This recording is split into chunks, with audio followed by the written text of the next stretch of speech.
It's very hard to remember that the events of the past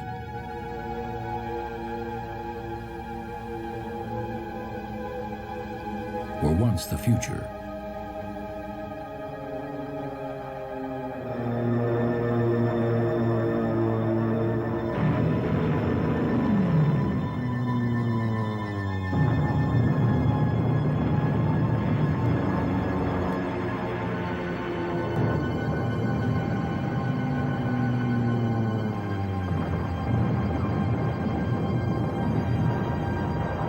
Generations yet unborn will remember December 7th, 1941. A date which will live in infamy. It's been called a surprise attack, a sneak attack. Shock says it better. Numbing, paralyzing shock. America reeled in its unreadiness and lay open in naked shame. Pearl Harbor still haunts us. For Japan, it was a feat of unheard of military daring and its greatest national blunder. For the U.S., it was the end of innocence. It turned America's notion of itself inside out. It is a story of superb long-range planning and unbelievable short-sightedness, of boundless courage and suicidal complacency, of pettiness and patriotism. This is that story.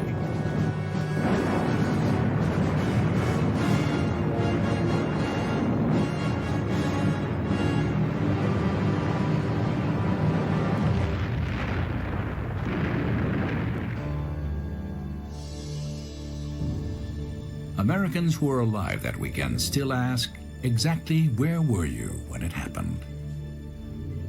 It was a moment they recall with crystalline clarity. As a Navy Blue Jacket who survived the attack, Warren Verhoff remembers. We had a job. We were meeting a ship coming in to take a barge away from it, so we were all awake and down the channel there behind me.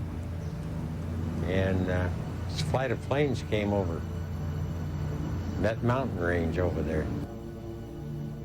On board the battleship USS Oklahoma, moored at berth F5 on Battleship Row, electrician's mate First Class Irving H. Thesman was pressing his pants when a voice blared through the squawk box, "Man your battle stations." All hands take your battle stations. Millions of Americans were listening to the CBS Sunday broadcast of the New York Philharmonic, Shostakovich's Symphony No. 1. We interrupt this program to bring you a special news bulletin. At Fort Sam Houston, Brigadier General Dwight Eisenhower, catching up on some much-needed sleep after field maneuvers, was awakened by an urgent telephone call. He rushed through the front door, dressing as he ran.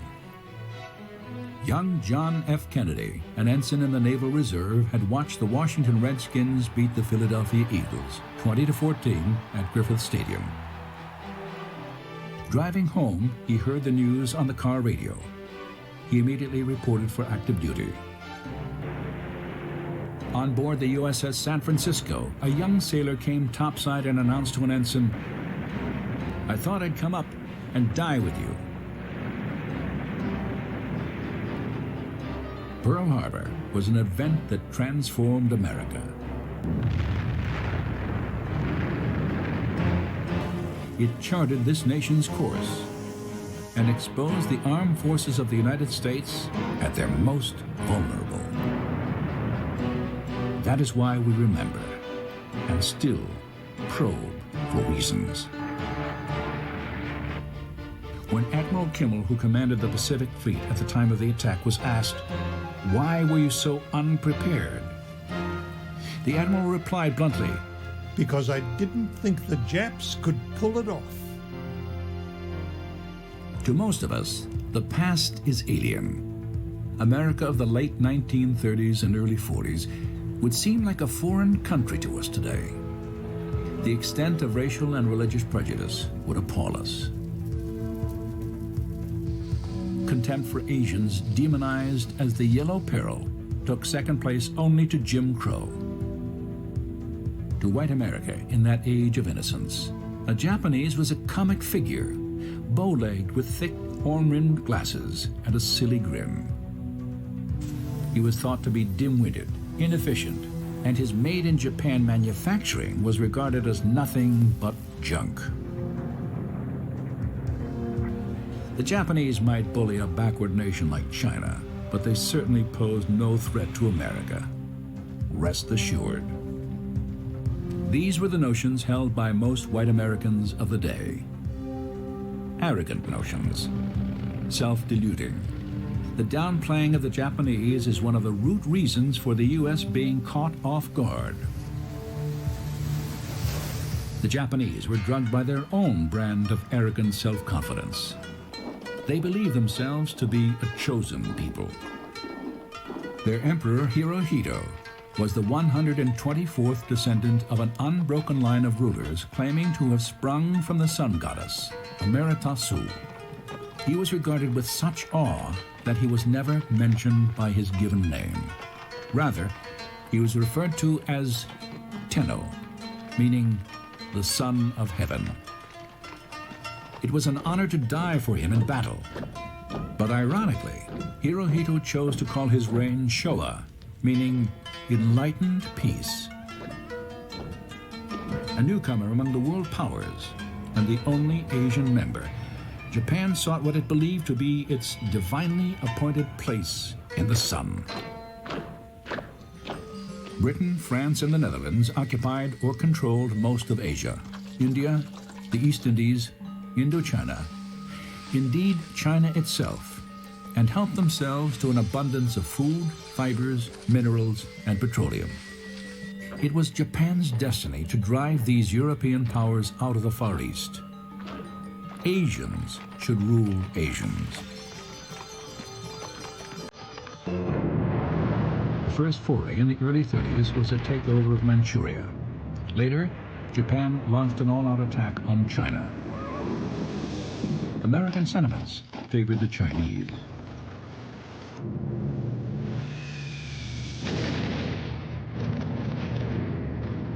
The Japanese give names to human moods, from the most subtle to the most brutal. It was Zanyakusei, the term for savage mood that overtook the Japanese army when invading Nanking in December of 1937. What followed was an orgy of unthinkable cruelty, rape, torture, and mass murder.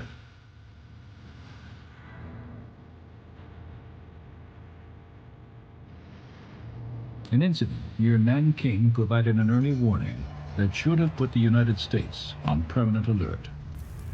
As the city fell to the Japanese, the USS Panay, a Navy gunboat on the Yangtze River, was packed with Western diplomats, business people, and refugees who were being evacuated. It was 1:30 in the afternoon. Though flying the U.S. flag, 2 Japanese warplanes dive-bombed the Panay and sank it. Then survivors being rowed to shore in a lifeboat were strafed by machine guns. American newsreelmen Norman Alley and Eric Mayo were on board the gunboat. They risked their lives to shoot this film. 3 Americans were killed, 2 sailors and a civilian. 11 sailors were seriously wounded. The astute U.S. ambassador in Tokyo, Joseph C. Grew, expected the United States to declare war. Remember the Panay would become a battle cry, like Remember the Maine in the Spanish-American War. But it was never heard. There was proof that the attack on the Panay was no accident. But Washington, awash in Tokyo's carefully worded excuses and apologies, so sorry, did nothing.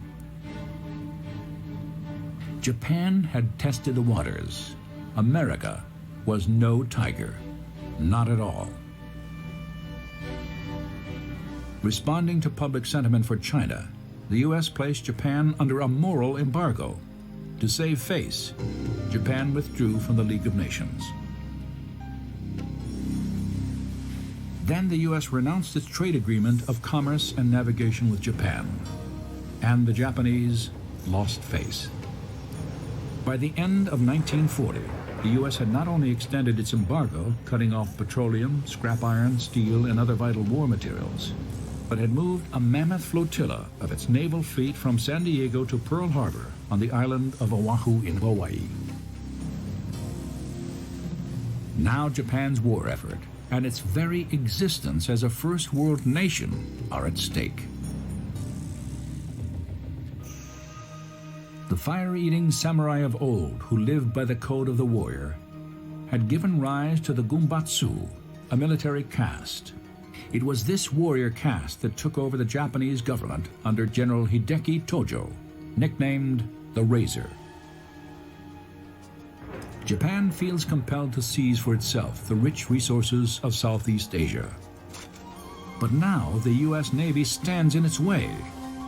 The Japanese give a name to this festering situation: the cancer of the Pacific.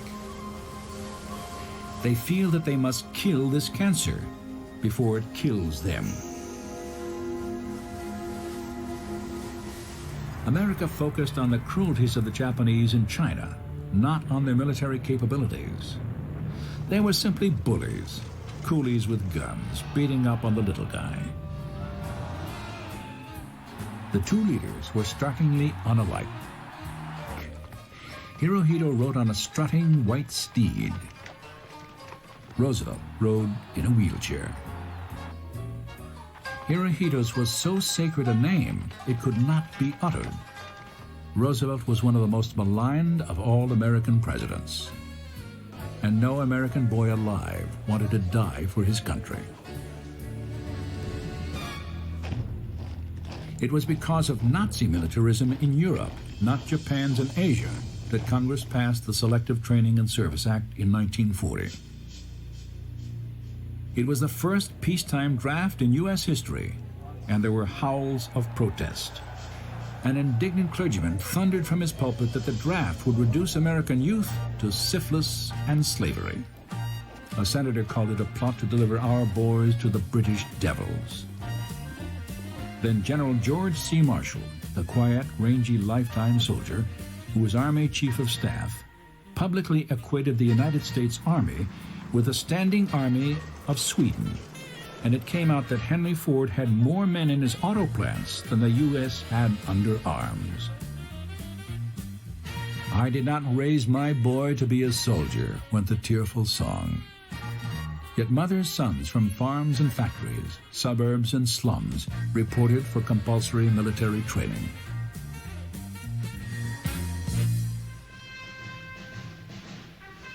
Who was this American boy who would one day be pitted against the do-or-die Japanese battle soldier, toughened by a decade of warfare?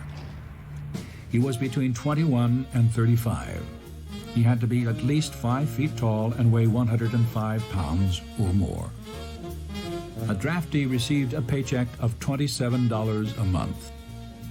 His uniform was government issue, GI, and he'd be stuck with that moniker for several years to come. He trained with make-believe rifles, wooden machine guns, and Ford trucks marked tank in big letters. He quickly learned to communicate in GI jargon. Chow was food. On the double was do it fast. And SNAFU stood for situation normal, all fouled up. In the events leading up to the attack on Pearl Harbor, SNAFU would take on a tragic meaning.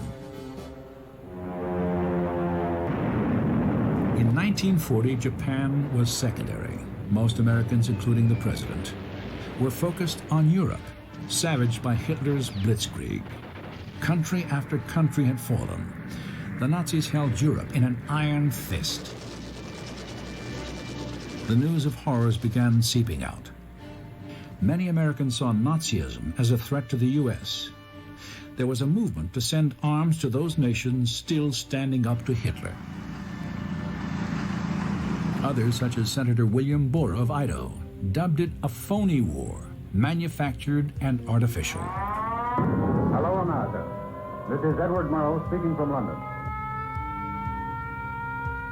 Nightly raids, night after night, German bombs fell in torrents on the cities of Great Britain, last holdout against Hitler. In one night, the Blitz caused 1,500 fires to break out in London alone. How much longer could the British resist?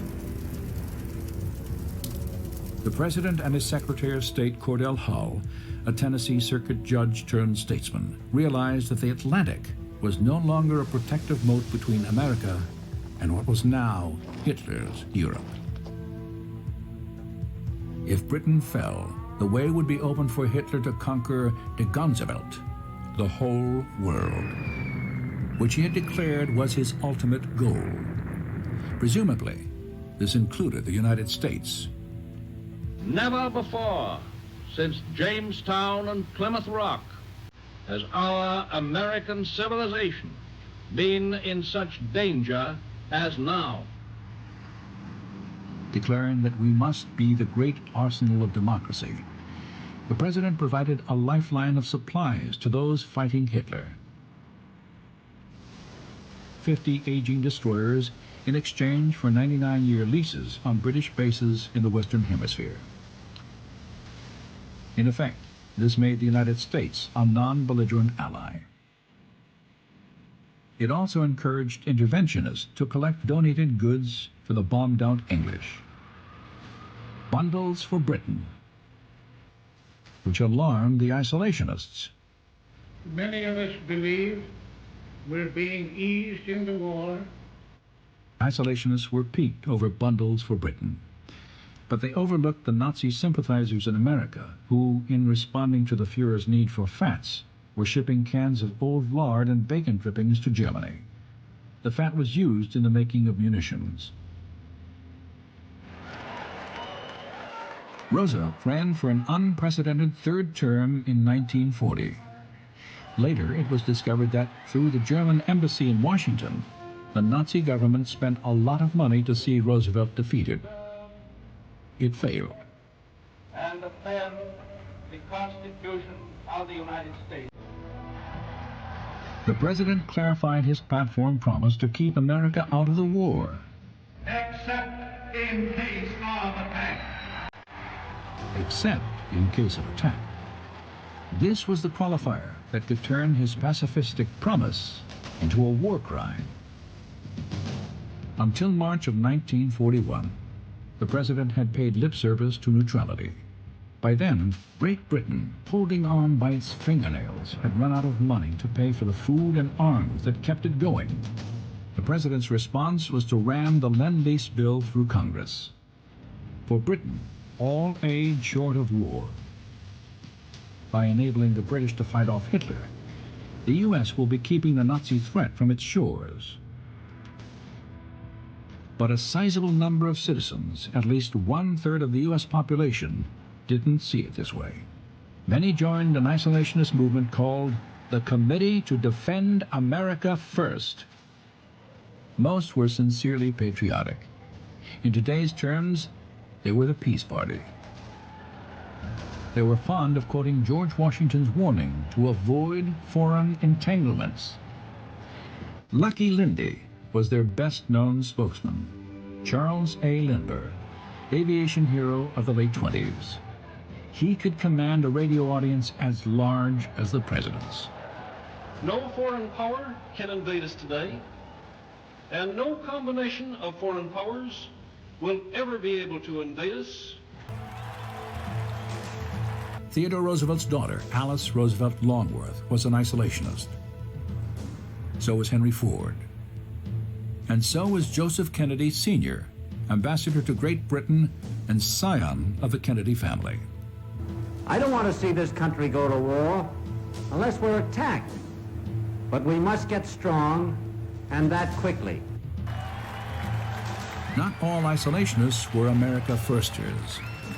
Some joined the German-American Bund, paraded in Nazi uniforms, and equated Hitler with George Washington and Abraham Lincoln. To many of his fellow citizens, Roosevelt was a warmonger. he had given them some justification, but we now know that as early as 1938, the German Luftwaffe called for planes capable of bombing New York. And that early in 1941, Hitler and Tojo made plans for a two-ocean attack on the United States. Wolf packs, German submarines and surface raiders were sinking 1 out of every 3 cargo ships bound for Britain. The German Navy wanted to go full tilt after the Americans, but Hitler would not be baited. He sensed that Roosevelt was fishing for an incident to trigger a declaration of war by the Congress. The Fuhrer wasn't biting. He had the Soviet Union to deal with first. Paradoxically, it seemed both inevitable and impossible that the U.S. should declare war. Then, it happened. On Halloween of 1941, an incident that might have pushed America fully into the war. The USS Reuben James, a Navy destroyer escorting a convoy, was sunk by a German U-boat. 115 crewmen lost their lives. Outraged Americans seemed ready to take up arms. Folk singer Woody Guthrie lamented in song, "What were their names? Oh, what were their names? Did you have a friend on the good Reuben James?" Woody's fans, along with millions of other Americans, were moved to tears. The isolationists weren't. Remember, the Reuben James never became a war cry that it might have been.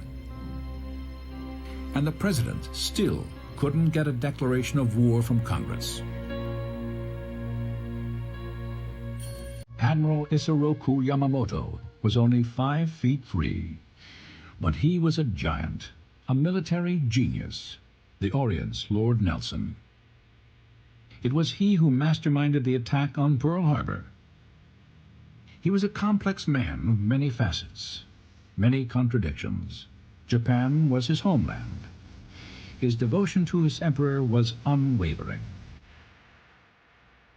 He sincerely believed that it was Japan's destiny to rule Asia. Yet he wanted peace with the United States. He realized that in a long war between his country and the U.S., Japan would lose. Besides, he liked America. With his great zest for living, he had come to the United States, studied at Harvard, learned English fluently, traveled extensively, served his country as a naval attaché in Washington. He grew fond of the U.S. and its people. He had long distrusted Hitler, and Tokyo's joining the Berlin-Rome axis distressed him. But Hitler was winning a following among his countrymen.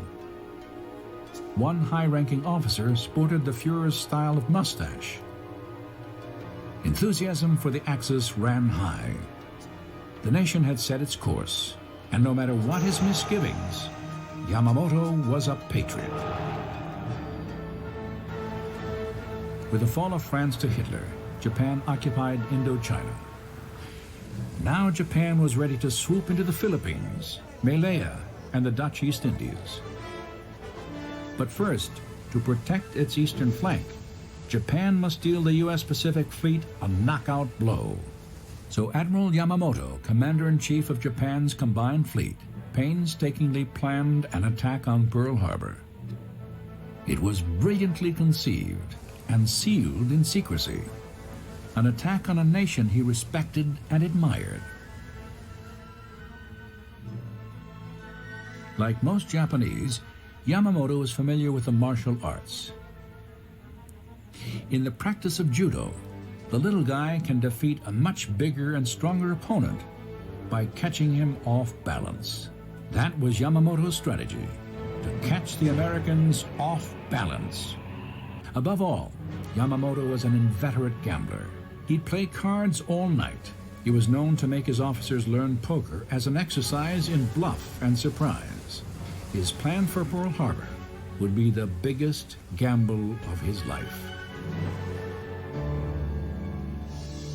Born of the Earth's travail, a volcanic buildup over eons, the Hawaiian Islands may not be paradise, but they come the closest to it of anything on the planet. Throughout the 1930s, a trip to Hawaii was the vacation of a lifetime. There were hula girls and beach boys on the sands of Waikiki. Honeymooners vied for suites at the elegant Old Moana Hotel. The Matson Line ran a fleet of steamers carrying tourists between San Francisco and Honolulu. Before luxurious passenger ships steamed to these islands, overcrowded seagoing tubs dumped their human cargo here. Base laborers for the sugarcane fields. Many were Japanese. In time, half of Hawaii's population was Japanese. When a worker saved enough of his meager pay, he sent to Japan for a mail-order bride. These Japanese formed their own ethnic communities. They kept up the Japanese language and traditions. By the 1930s, they were running almost half of the retail stores in the islands, and they were resented for their success. In the spring of 1940, a flotilla from the mainland made the crossing to these islands. This time, they weren't cruisers from the Matson Line. The Pacific Fleet of the United States Navy had arrived. The ships were in Hawaiian waters for maneuvers. Once the exercises were over, the fleet's commander, Admiral James O. Richardson, expected to bring his armada back home to waters in California. But the Navy Department, as directed by President Roosevelt, ordered the fleet to remain at Pearl Harbor as a deterrent to Japanese aggression in the Pacific. Admiral Richardson felt he had good reasons for returning the fleet to the West Coast. Basing the ships in Hawaii created logistical problems, and the new location was too vulnerable to attack. Richardson presented these reasons to the president face to face. Despite his arguments, Mr. Roosevelt was certain that the fleet's deployment to Hawaii had a restraining influence on the Japanese. Admiral Richardson contradicted Mr. Roosevelt. He had stated bluntly that senior naval officers did not trust the nation's civilian leadership should war break out in the Pacific. Roosevelt was shocked. Richardson had violated a hard and fast taboo. Officers in the armed forces do not interfere with national policy. Roosevelt fired him. His replacement took over on a sunny Saturday morning on the first day of February 1941. A vigorous taskmaster in his 50s named Husband Edward Kimmel. He was Kim to his friends, though while a midshipman, he was stuck with the nickname Hubby. Out of his graduating class from Annapolis, he ranked 13th out of 62. Kimmel was Navy to his bone marrow. He was a stickler for order, efficiency, even dress code. When crossed, he was capable of frightening fits of temper. Now he was the overseer of the greatest mass of warships in the world, the Pacific Fleet at Pearl Harbor. It was an aloha welcome. To his family, this trip was certainly a once-in-a-lifetime event.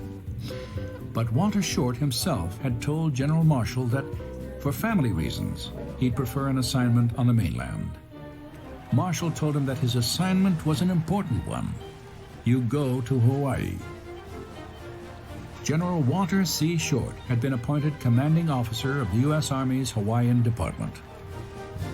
A native of Fillmore, Illinois, Short became an infantry officer and had served honorably in World War I. General Herron, who was retiring, presented his colors to the new commander. Here, another star is added to his shoulder boards when he is formally promoted from Major General to a 3-star Lieutenant General. The new 3-star was a capable man for the position. Though not overly aggressive, he was highly competent and courteous. He held his head high, determined to do an outstanding job. Though as unlike as the Army is from the Navy, General Short and Admiral Kimmel struck up a good working relationship. And they were no strangers socially. They played golf together on Sunday mornings. As for the regular Army, enlisted men in cadre, and the Navy gobs, Hawaii was one of the best duty stations they could pull. Weekend liberties were fantastic. And there was always the beach. They could surfboard on the biggest waves and hang one on at the coziest bar. They could dance into Sunday morning. A weekend that would change all that loomed in the future. In the Far East, 1941 was the year of the snake. At Tokyo's Imperial Palace, Emperor Hirohito had cautioned the government of his new prime minister, General Tojo, against rushing into war. But at the U.S. Embassy in Tokyo, Ambassador Joseph Grew sent a coded dispatch to the State Department in Washington, revealing that the Japanese government planned, in the event of trouble with the United States, to attempt a surprise mass attack on Pearl Harbor. The project seemed fantastic. After going through channels at the State Department, the reaction was not one of alarm, but of astonishment.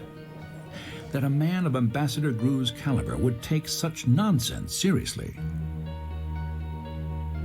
Then it was turned over to the Navy Department, where it was rephrased. It was February when the warning was sent to the new naval commander in Hawaii, Admiral Kimmel, with this comment: "The Division of Naval Intelligence takes no credence in these rumors. No move against Pearl Harbor appears imminent or planned for the foreseeable future." After all, George Marshall, the Army's top general, was of the opinion that the Japanese wouldn't dare attack Pearl Harbor. His Navy counterpart, Admiral Stark, didn't believe such an attack was possible. These men had access to Purple. The most difficult of Japanese diplomatic codes was called Purple. A code so complicated that the Japanese believed it could never be broken. But it was broken by American cryptographers. Though the top leaders in Washington had access to Tokyo's secret communications, Admiral Kimmel and General Short, who were in the field, did not. Kimmel registered a complaint with Admiral Stark. The Pacific Fleet is being mined for ships and men for duty in the North Atlantic. Kimmel was ordered to be in ship-shape readiness at the same time he was being told he wouldn't be given sufficient forces if it came to an attack. The warning coming through in the Purple Code detoured to Washington en route from Tokyo to the Japanese consulate in Honolulu is more than a tremor, it's a quake. It calls for a breakdown of Pearl Harbor into 5 areas, showing exact locations of warships. The decoded message goes through channels to the president, but isn't marked urgent or even important. Nor does Frank Knox, Secretary of the Navy, regard it as urgent.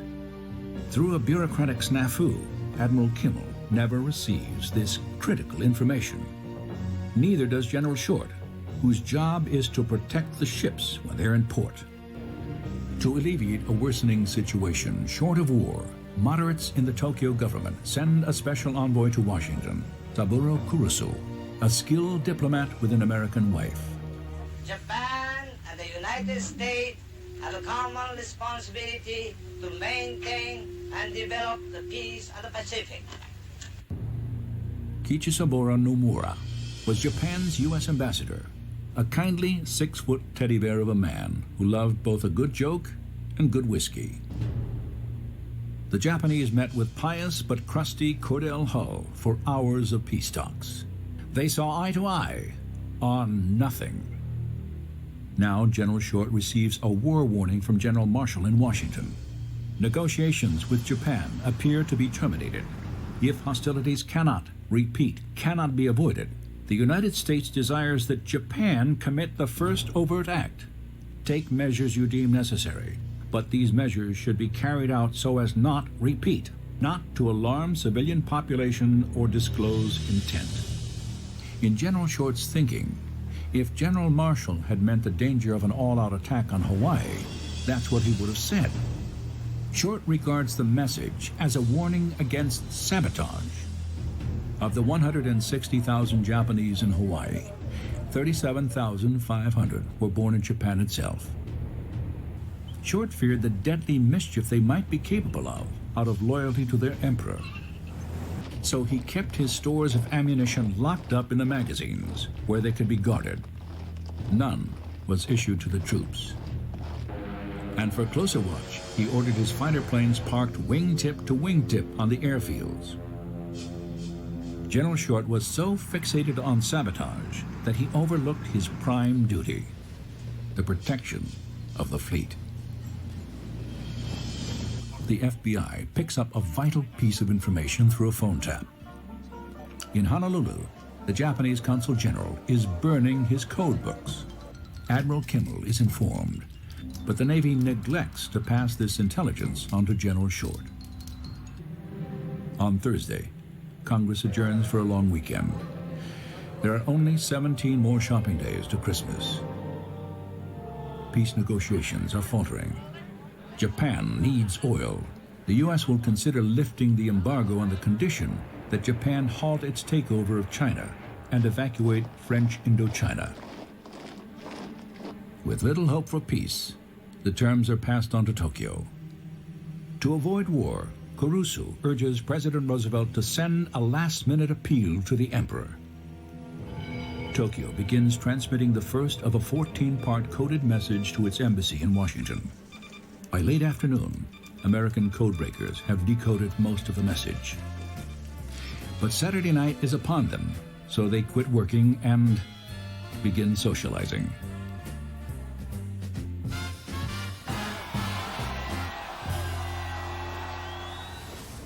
Like a ghost fleet, the Japanese carrier strike force moves silently through the thick fog. Fuses have been removed from radio equipment. Transmission keys sealed. Strict radio silence is maintained. Ship-to-ship communications are carried out with signal flags during daylight and blinker lights at night. A message from Admiral Yamamoto is signaled to the ships. The rise and fall of the Empire depends upon this battle. Every man will do his duty. The fleet veers southward to Hawaii, increasing its speed to 20 knots. The State Department dispatches President Roosevelt's handwritten appeal to the Japanese emperor. It reads, in part, "I address myself to your majesty, so that your majesty may, as I am doing, give thought in this definite emergency to ways of dispelling the dark clouds." The message is received in Tokyo an hour later, but the military clique running the government makes certain that the emperor will not see it until it's too late. 13 parts of Tokyo's 14-part message to its Washington embassy have been intercepted and decoded. It's late Saturday evening when copies are distributed. Admiral Stark, Chief of Naval Operations, isn't in to receive his copy. He's gone to see an operetta at the National Theater. The president reads his copy carefully and then hands it to his closest advisor, Harry Hopkins. "This means war," says the president. After reading it, Hopkins says, "It's too bad that we can't strike the first blow." The president answers, "We can't do that. We are a democracy and a peaceful people." No mention is made of Pearl Harbor.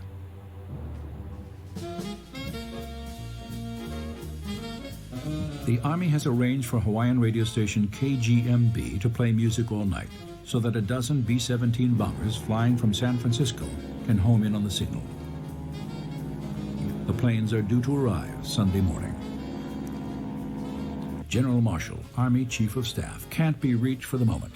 He's out on his Sunday morning ride when the codebreakers intercept the 14th and final part of Tokyo's message to its ambassador. The message ends ominously, stating, "It is impossible to reach an agreement through negotiations." But the 14th part does get to the President, the Secretary of State, and to the Chief of Naval Operations, Admiral Stark. The codebreakers intercept another message from Tokyo. Urgent, very important. Its ambassadors are ordered to submit the 14-part message to Secretary Hull at precisely 1 p.m. your time. At sea, aircraft designated for the first wave are ready for takeoff.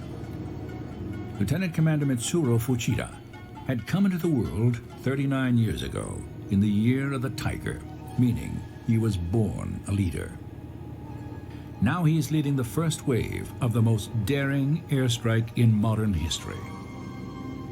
Of the men under his command, he says, they do not fear death. Their only fear is that the attack might not be successful.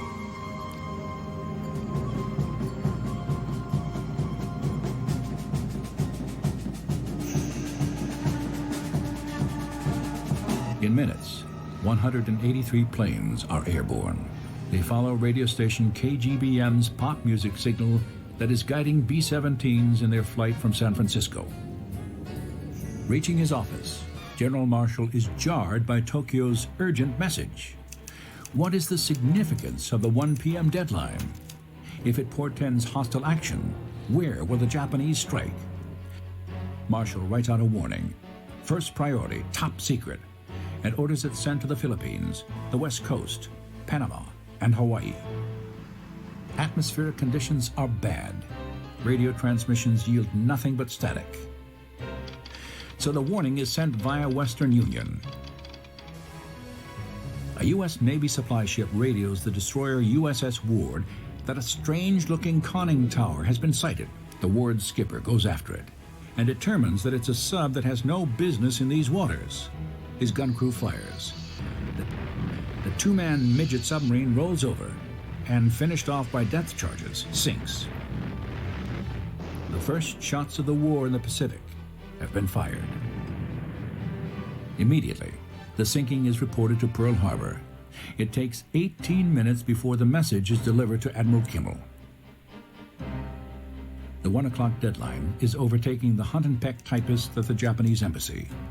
In retyping a clean copy of Tokyo's 14-part message for presentation to Secretary Hull, they are embarrassingly slow.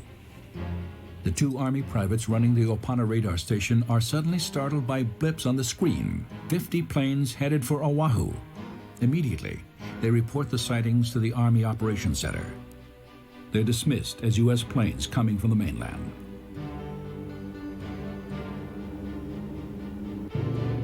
Aircraft designated for the second wave of the attack take off. Now there is an air armada of 350 planes in flight to Pearl Harbor.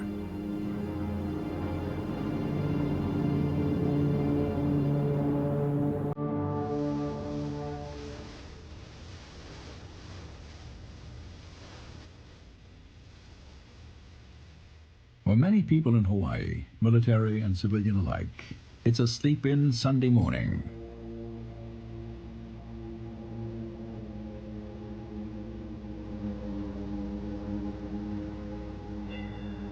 But church bells are already being rung for early morning services. And some servicemen who manage to get up on time attend an outdoor mass said by their chaplain. Messenger boy Todeo Fujikami picks up General Marshall's urgent cable for delivery to General Short. He takes his time. It hasn't been marked urgent or first priority.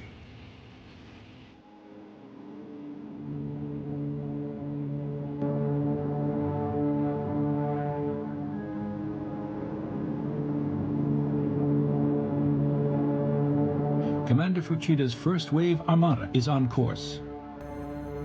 Below, in the clear, sunlit air, lay Battleship Row. In a clarion voice, Fuchida sings out the words, Tora, Tora, Tora. Tiger, tiger, tiger.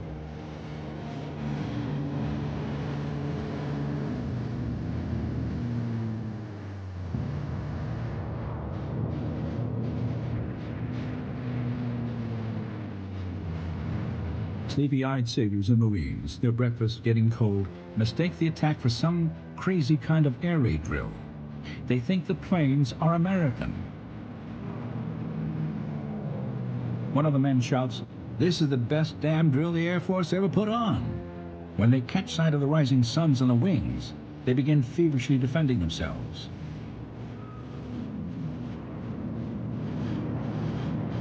But none of the anti-aircraft batteries has ammunition ready. The superbly coordinated attack goes off like clockwork. At 7:55 a.m., dive bombers hit Hickam and Wheeler airfields.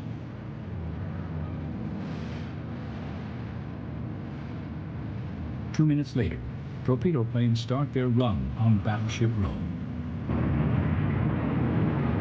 3 minutes later, Zero strafe other air bases. At 8:05, high-level bombers target the battleships.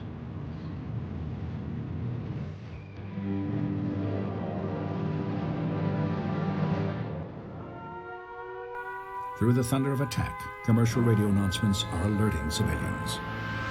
Stay at home, get off the roads, and stay off. Don't block traffic.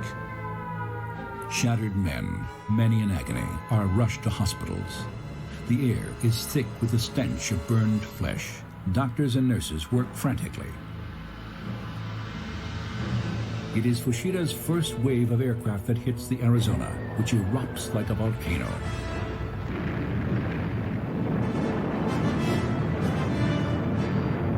Flames burst 500 feet into the air. General Short sets aside Sunday mornings for golf. When an aide breathlessly informs him that Pearl Harbor is being bombed, the general snaps, "That is ridiculous." Fushida's deadly first wave sinks the West Virginia. Now the Oklahoma, a battle wagon moored outboard of the USS Maryland, shudders with torpedo hits. She begins listing and capsizes. The men below decks are trapped.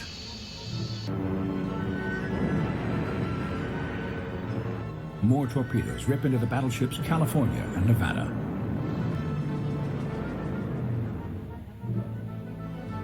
Humiliated by their tardiness, Kuroso and Ambassador Nomura are an hour and 20 minutes late in presenting Tokyo's long decoded message, painstakingly typed to Secretary of State Cordell Hull. Hull peruses the note as though he didn't know its contents, but he treats the two Japanese with icy contempt. At the same time, at Pearl Harbor, bombers are swarming on the USS Nevada, releasing torrents of destruction.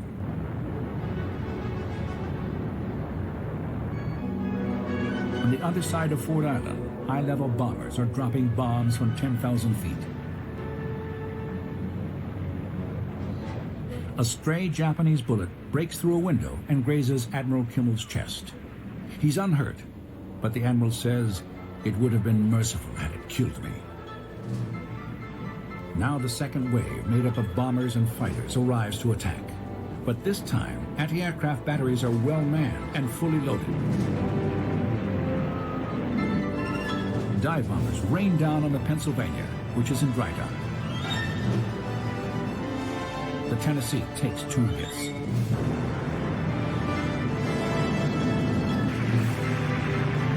Second wave planes scream down over Wheeler Air Base to complete its destruction.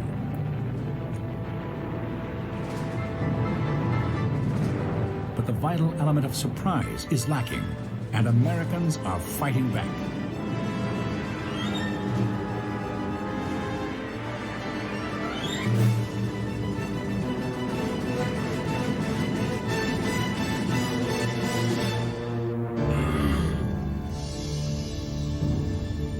After the last bomb is dropped, the United States of America virtually has a Pacific fleet no longer.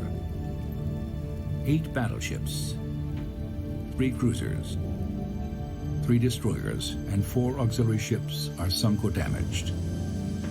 Some 350 planes are damaged or destroyed. In just 110 minutes, Japan kills more than 3,000 Americans. The Japanese lost 29 planes and fewer than 200 men. By mid-afternoon, the Western Union messenger delivers General Marshall's urgent top-secret warning. The Army and Navy spends the rest of Sunday putting out fires. The Arizona alone will burn for 3 days.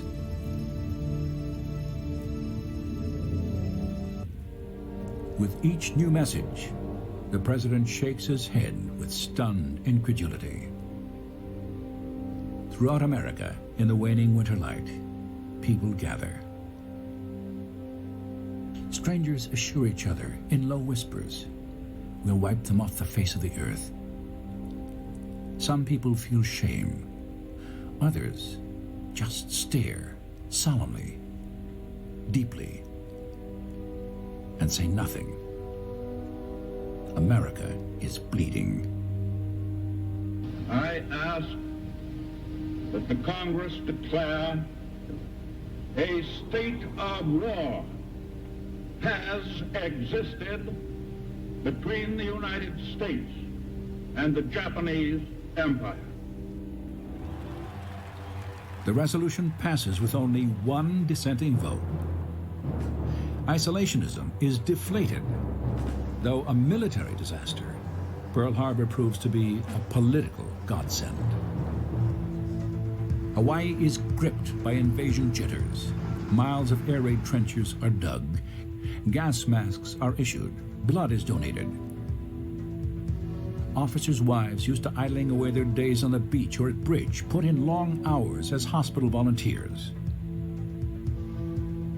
Significantly, there are no serious problems with local Japanese, neither first nor second generation. Yet hatred of the Japanese because of their race persists. It was hard for white Americans to accept the fact that Asians could successfully conceive and execute such an attack.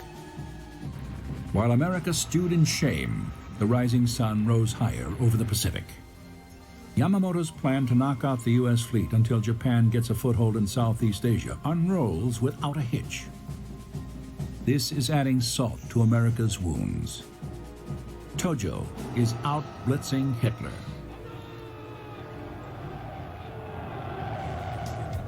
In their humiliation, Americans are forced to shed old notions of their enemy. The Japanese soldier is not inept. He is a tough, tenacious, remarkably adaptable foe. Pearl Harbor has taught them that what the Japanese manufacture is hardly junk. At this time, they top anything that America can put in the sky. A blinding hatred of the Japanese enemy consumes many Americans in and out of uniform. A deep, powerful thirst for revenge. West Coast residents turn against the 127,000 Japanese Americans, most of whom are U.S. citizens.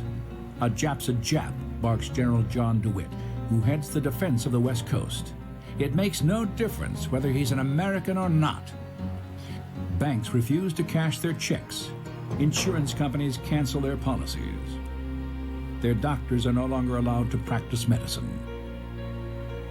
Grocers refuse to sell them food, even milk for their babies. DeWitt rounds them up. Innocent and bewildered, they're given as little as 48 hours to sell their homes and farms and businesses. A nickel on the dollar.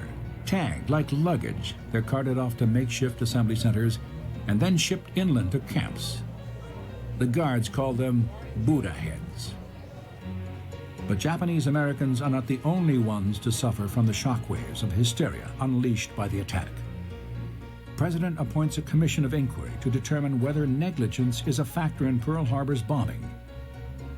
Of all the men who unknowingly played a role in the raid's success, Admiral Kimmel and General Short, who've been relieved of their commands, are singled out to shoulder the blame, at least for the outraged public. The commission charges them with dereliction of duty. To the perceptive, the word scapegoat comes to mind. General Short's health soon begins to decline. Admiral Kimmel endures threats, insults, and anonymous notes slipped under the door of his hotel. A letter arrives urging him to do the honorable thing and commit suicide to atone for the deaths he caused at Pearl Harbor. Out of this travail of humiliation, hysteria, and injustice, a new America sees the light of day. Never before, and never since, has the nation known such unity. No one questions why America has gone to war. The cause is just. Its burgeoning war industries exceed the wildest expectation in their output. Its wartime armed forces, draftees and raw recruits for the most part, stand up heroically to the goose-steppers and emperor worshippers of the military dictatorships. Militarily, even Pearl Harbor isn't quite the disaster that the folks back home believe it to be. Admiral Chester Nimitz, who takes over command of the Pacific Fleet in December 1941, believes it was, as he put it, God's divine will that the Japanese caught the fleet in its harbor. Had it been at sea without air cover, the losses would have been much worse, and our ships would have been sunk in deep water, making their salvage impossible. Yes, salvage is possible. The Japanese attackers ignored the naval repair facilities and storage tanks with 4.5 million barrels of oil. Pearl Harbor can still repair and fuel the Pacific Fleet. Thanks to the maligned Admiral Kimmel, no aircraft carrier is lost because they were away during the attack. Kimmel had sent the Lexington to Midway and the Enterprise to Wake Island. The Saratoga had departed for the West Coast.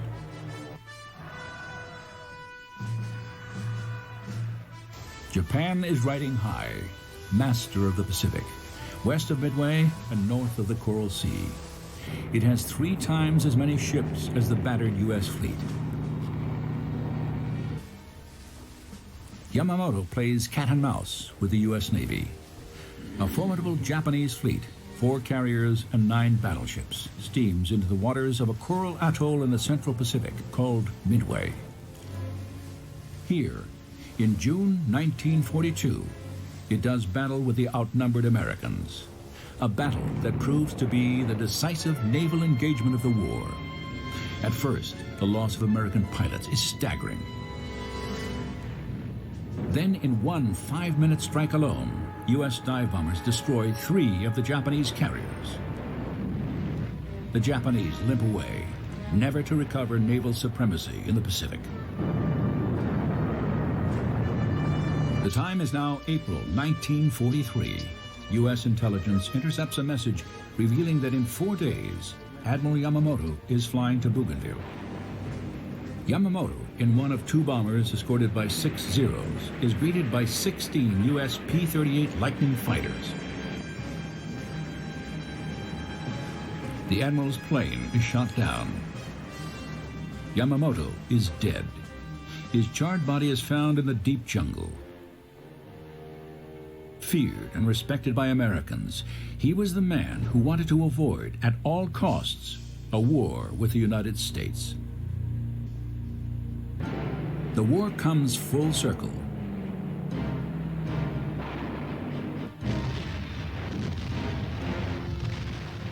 Japan had hoped to invade America. Now America battles its way to Japan's doors and wreaks a terrible vengeance.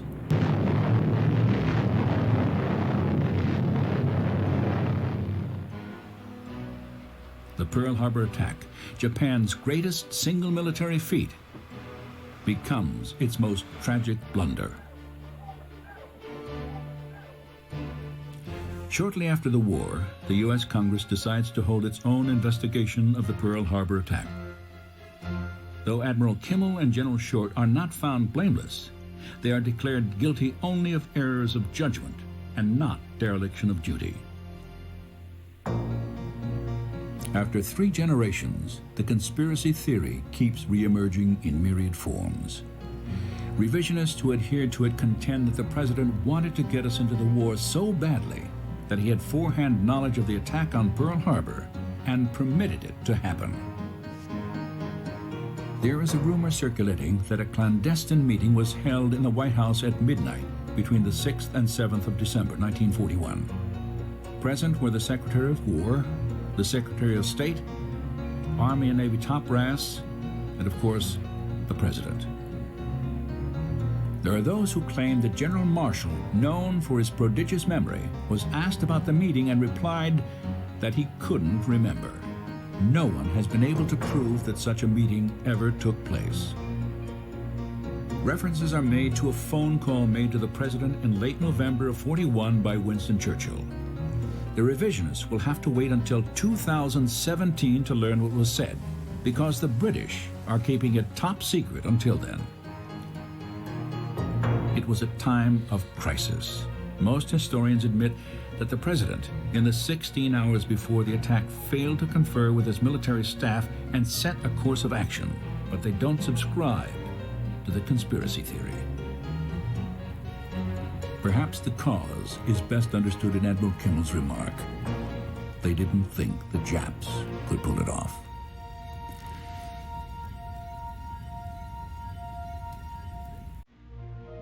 Today at Pearl Harbor, there is a memorial park,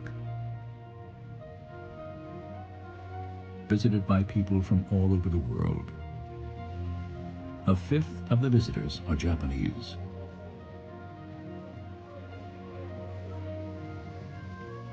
Both the National Park Service and the United States Navy are its custodians. The structure of gleaming white concrete spans the hull of a battleship which lies in 40 feet of water, the USS Arizona. No part of the memorial touches the ship.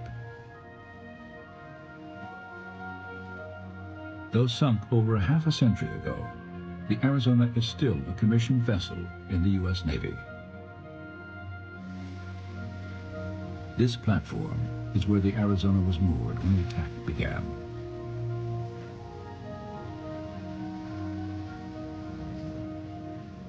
From the Memorial Bridge, a visitor can view the remains of this graveyard ship, final resting place for most of the 1,177 men who died on board. The greatest loss of life on any ship in the United States Navy. Here, visitors speak in hushed voices. Incised in marble is the name and rank of every man who perished. I came back here, after I was out of everything. I feel more at home out here. Plus, I got shipmates out there. And I didn't have to really know them personally. As long as they were servicemen, they're my shipmates. Pearl Harbor is quiet now. Reaching out over the generations, the events of that December 7th of 1941, which united the American people so closely in a righteous cause, brings us together today. When we are here, we are shipmates. In a sense, we are all the children of Pearl Harbor, for it gave birth to the age we are living in. As we pause here, a voice inside us whispers,